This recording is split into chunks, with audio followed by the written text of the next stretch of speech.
Because I'm a beautiful woman, the only reason any man ever wants to talk to me is because he wants to fuck me? Is that what you're saying?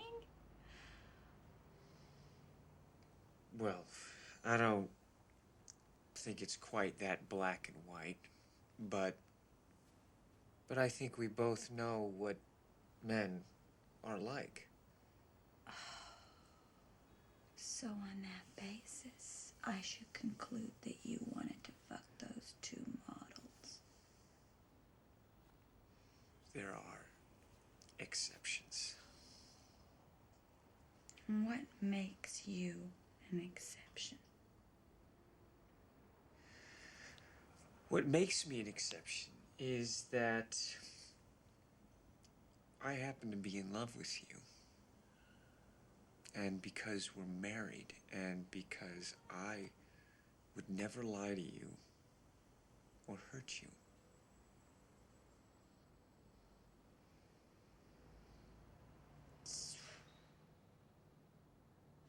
Do you realize that what you're saying is that the only reason you wouldn't fuck those two models is out of consideration for me?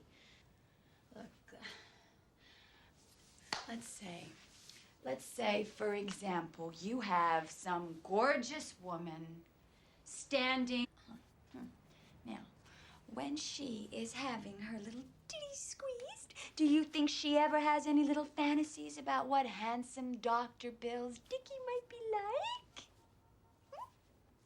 I can assure you, sex is the last thing on this fucking hypothetical woman patient's mind.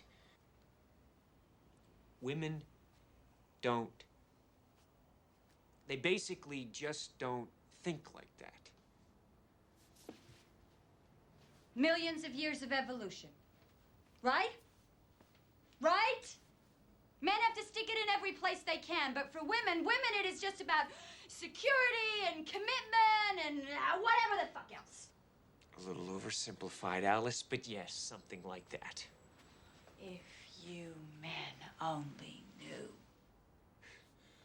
I'll tell you what I do know is you got a little stoned tonight, you've been trying to pick a fight with me, and now you're trying to make me jealous. But you're not the jealous type, are you? No, I'm not. You've never been jealous about me, have you?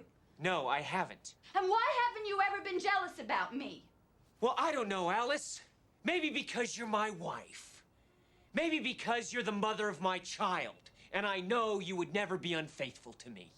You are very, very sure of yourself, aren't you? No. I'm sure of you.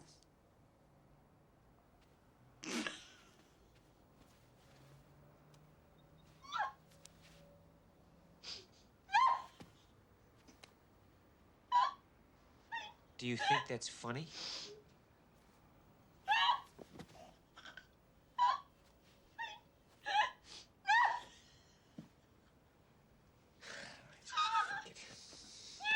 Now we get the fucking laughing fit, right?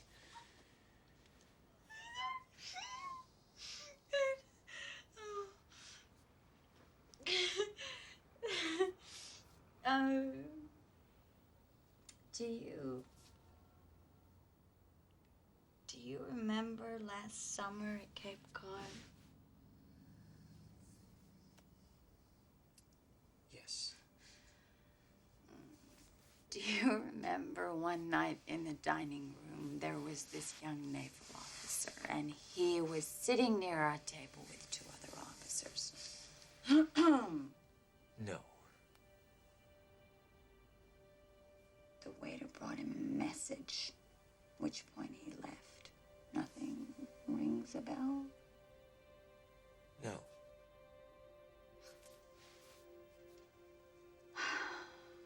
Well, I first saw him that morning in the lobby. He was checking into the hotel, and he was following the bellboy with his luggage to the elevator.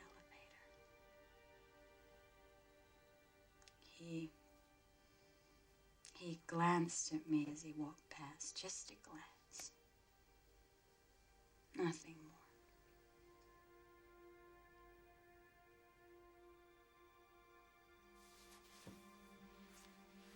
But I could hardly move.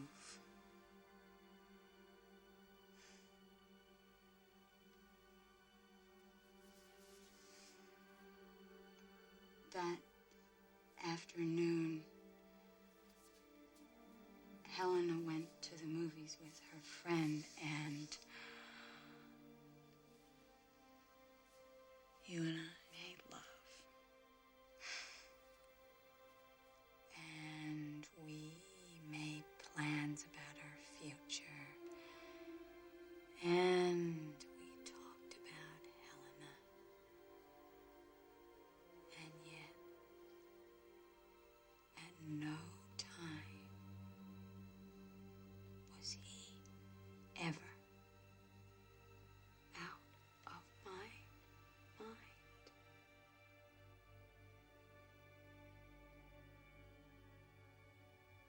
And I thought if he wanted me, even if it was only for one night,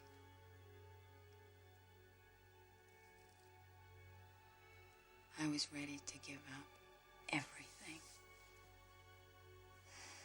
You, Helena, my whole fucking future. Everything.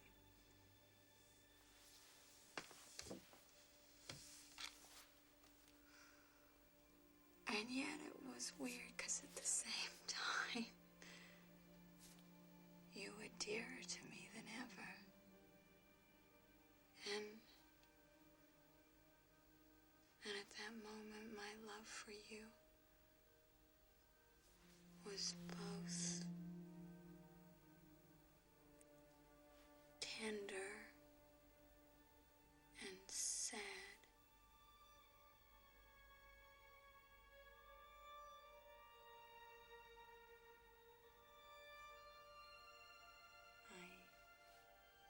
I barely slept that night. And I woke up the next morning in a panic. I didn't know whether I was afraid that he had left or that he might still be there.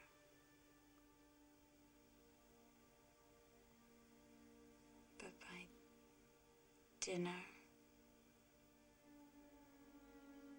I realized he was gone.